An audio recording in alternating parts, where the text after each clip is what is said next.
So today I am joined by Brendan Bader with Modern Nest. He's been a contractor for over a decade now. We specialize primarily in either fix and flips or new custom spec homes. And we started out, like you said, 10 years ago, just running around town, putting out fires for the banks, and what a good time that was. But quickly, as the recession started to pick up, you were gracious enough to refer me to a lot of clients and started doing a lot more remodeling. And we found the passion that we had for design and custom building, and really kind of catered that more toward the spec home business because we were able to put a lot of our own personal touch on things and really get into our own personal designs, and that's where we are today.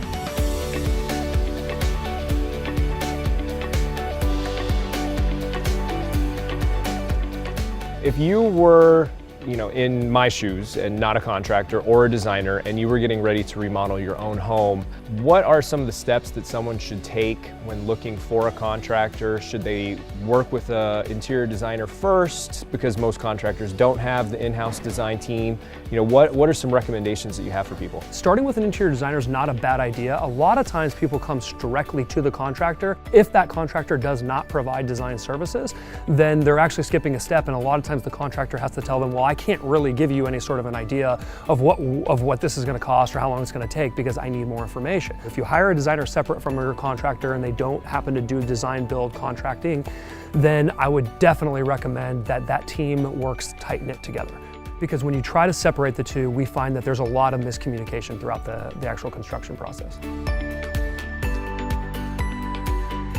Would it be advantageous to find a designer who has their own contractor and they're vetting the contractor, or finding a contractor who works with a designer? I would say the important piece of that is that the two work well together. So whether or not you go to a designer first, which again is probably the most natural first step. So that's probably what I would recommend to somebody.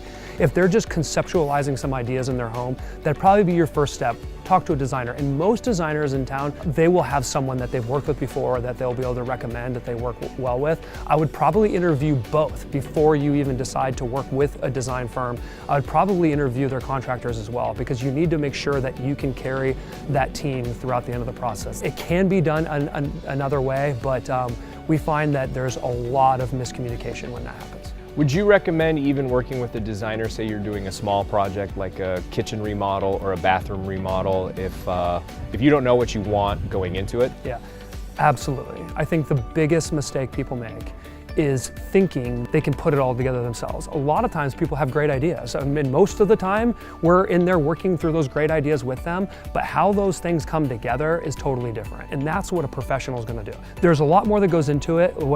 However many variables you think there's going to be at least double those. Honor the process, have the right people in place, and I also recommend to everybody, if that means limiting your scope of work, a lot of times people try to do like the whole house, but they might not have the funding to be able to put the right pieces in place. So that's why they start skipping out and like doing their own design or hiring someone that's unqualified to do work in order to save on money.